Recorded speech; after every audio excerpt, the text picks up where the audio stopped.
Assalamualaikum warahmatullahi wabarakatuh. Perkenalkan, kami dari kelompok 7 yang beranggotakan 3 orang. Yang pertama ada saya sendiri, Saskirana Ramadhani. Yang kedua ada Aulia Kaltusum Ramadan. Yang ketiga ada Usama. Di sini kami akan memaparkan standarisasi industri Indonesia.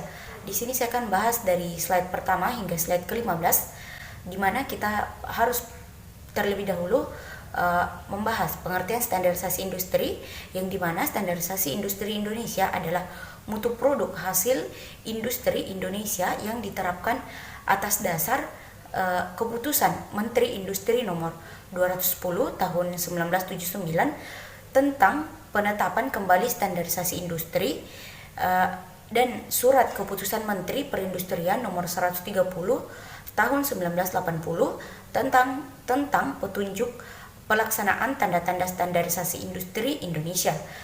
Perlu kita ketahui juga pengertian dari standarisasi, yaitu penentuan dari suatu ukuran yang harus diikuti dalam memproduksi sesuatu hal.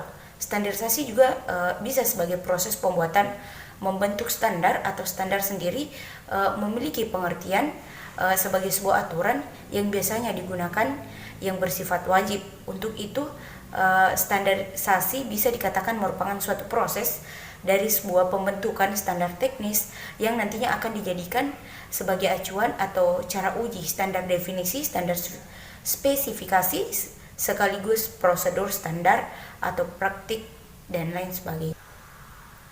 Selanjutnya kita masuk kepada penerapan standarisasi industri Indonesia, di mana ada 2 jenis standarisasi industri Indonesia. Yang pertama ada standarisasi industri Indonesia wajib, yang dimana standarisasi ini yaitu standarisasi mutu produk yang wajib diikuti produsen untuk beberapa jenis produk tertentu yang menyangkut keamanan dan keselamatan orang, misalnya semen, besi, lampu, kabel, plat baja, kaca lembaran, dan lain-lainnya. Selanjutnya yang kedua ada standarisasi industri Indonesia sukarela, yang dimana standar mutu produk yang dianjurkan tetapi tidak diwajibkan kepada produsen. Standarisasi industri Indonesia sukarela ini meliputi berbagai produk semisal makanan, minuman, tekstil, dan lain sebagainya. Selanjutnya kita masuk kepada tujuan standarisasi. Tujuan utama standarisasi ada 5. Yang pertama ada berusaha untuk mempertahankan dan meningkatkan kualitas dalam proses teknologi dan produktif ekonomi. Kedua ada berkontribusi pada pengembangan industri melalui kemajuan ilmiah teknologi dalam aktivitasnya di bidang produksi, di bidang barang dan jasa. Ketiga, melindungi konsumen, utamanya barang dan jasa di semua bidang. Keempat, berkontribusi untuk mencapai kondisi teknologi yang diperlukan dan sesuai untuk pengembangan produk yang memenuhi tuntutan kualitas dan daya saing di pasar internasional. Yang kelima atau yang terakhir ada memfasilitasi pertukaran komersial secara lokal dan internasional. Selanjutnya kita masuk kepada manfaat standarisasi. Pertama ada manfaat untuk negara dan atau wilayah, di mana jika produk atau layanan yang diproduksi di negara tersebut memenuhi spesifikasi dan persyaratan yang ditetapkan oleh standar, akan ada daya saing yang lebih besar untuk kualitas produk nasional dalam kaitannya dengan orang asing, dan akibatnya impor barang akan berkurang yang secara menguntungkan mempengaruhi neraca perdagangan. Entitas negara dapat melakukan penghematan yang besar sambil memperoleh barang dan karakteristik yang sepenuhnya ditentukan ketika pembelian. Mereka dilakukan menuntut sertifikat kualitas yang memastikan bahwa barang-barang tersebut memenuhi persyaratan yang ditetapkan oleh standar. Hal ini memungkinkan untuk menyatukan kriteria entitas teknis dan ilmiah, baik sektor publik, swasta, dan akademik yang bekerja untuk pengembangan bangsa, kesehatan, kesejahteraan sosial, ekonomi, dan lain sebagainya.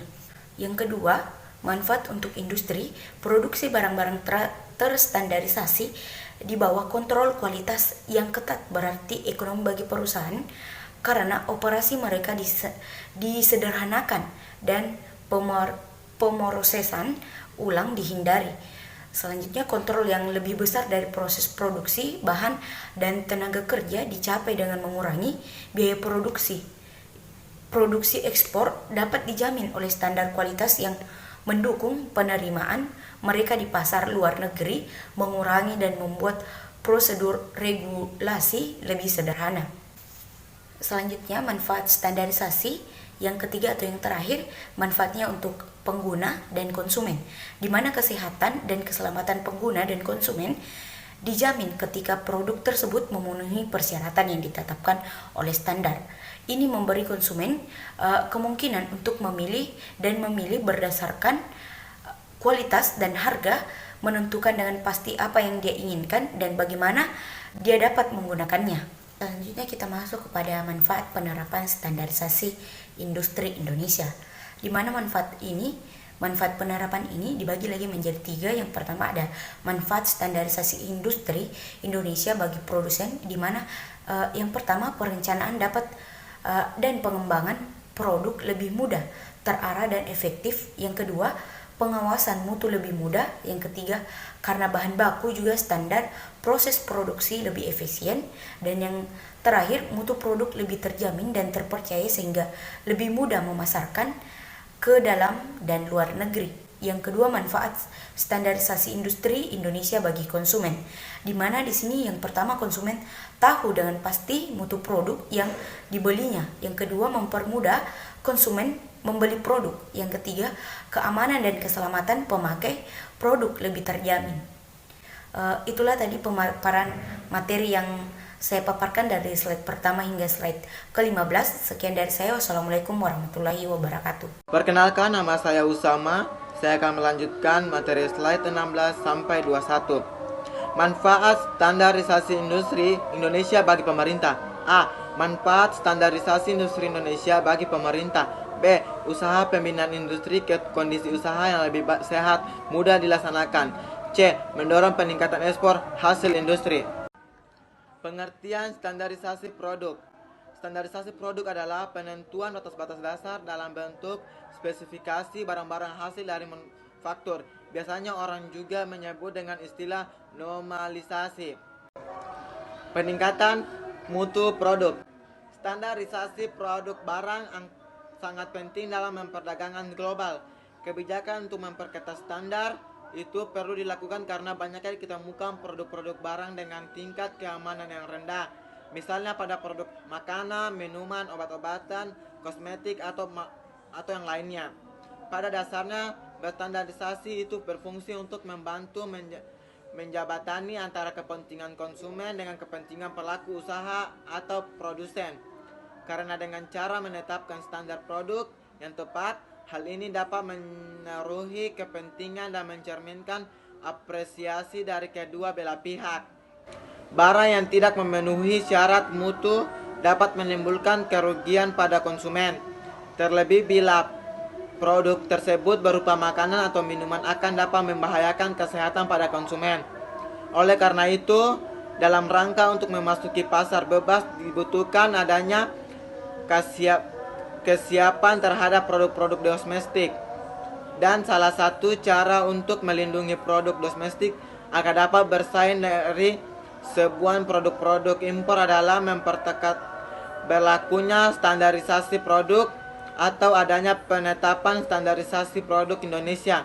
Standar nasional Indonesia diperlakukan dalam rangka untuk menjawab persoalan di atas. Assalamualaikum warahmatullahi wabarakatuh. Assalamualaikum warahmatullahi wabarakatuh. Perkenalkan, nama saya Aulia Kalsum Ramadan. Saya akan melanjutkan presentasi dari materi sebelumnya, yakni standarisasi jasa. Standarisasi di bidang jasa tidak seperti memilih barang.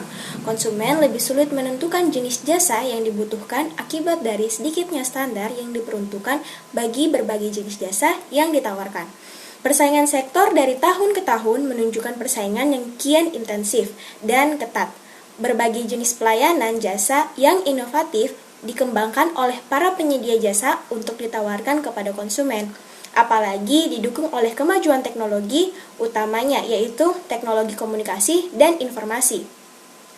Inovasi sektor jasa itu terus merambah ke berbagai jenis industri. Kondisi ini tentu membawa konsekuensi tersendiri bagi konsumen, yakni semakin sulitnya konsumen memilih bentuk jasa yang tepat dan paling dibutuhkan.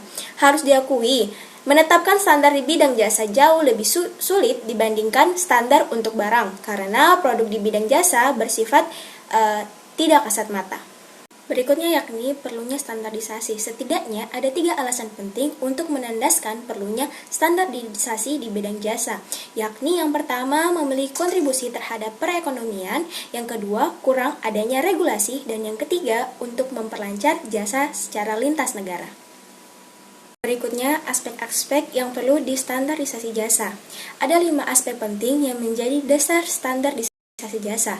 Yang pertama, standarisasi harus mengarah pada terminologi yang digunakan di bidang jasa. Terminologi yang baku dan jelas merupakan baris dari pengembangan standarisasi jasa. Terminologi menjadi platform atau fondasi untuk interaksi dan komunikasi yang efektif dan produktif antara penyedia dan penerimaan jasa.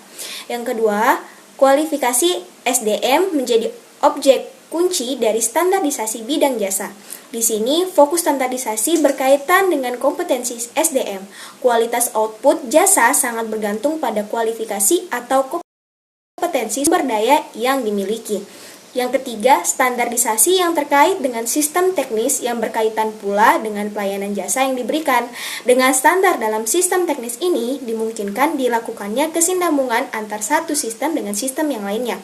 Kendati pun demikian, sistem-sistem tersebut tidak berasal dari satu penyedia. Yang keempat, standarisasi harus menyasar pada proses dan pendekatan dalam menghasilkan jasa yang diberikan. Standarisasi dalam proses pendekatan sangat krusial untuk memastikan kesosihan dan keakuratan pelayanan jasa yang dibutuhkan, dan hal ini akan meminimalkan kesalahan yang akan terjadi. Dan yang terakhir, yang kelima, yaitu standarisasi harus menganan pada hasil atau output. Harus ada standar kualitas hasil yang dinyatakan dalam apa yang biasa disebut level agreement yang dipergunakan sebagai sarana evaluasi atau penilaian terhadap kualitas yang diberikan. Yang terakhir adalah kesimpulan. Standarisasi sangat banyak manfaatnya bagi pembangunan ekonomi, khususnya di bidang industri, pertanian, energi, konstruksi, dan perdagangan. Selain itu, standarisasi sangat mendukung upaya Indonesia dalam mengembangkan perdagangan luar negeri, khususnya sektor ekspor non-migas, dan juga berbagai jenis pelayanan jasa yang inovatif dikembangkan oleh para penyedia jasa untuk ditawarkan kepada konsumen. Apalagi didukung oleh kemajuan teknologi, komunikasi, dan informasi. Inovasi sektor jasa itu terus merambah ke berbagai jenis industri. Demikianlah hasil presentasi dari kelompok kami. Jika ada salah-salah kata, mohon dimaafkan. Wassalamualaikum warahmatullahi wabarakatuh.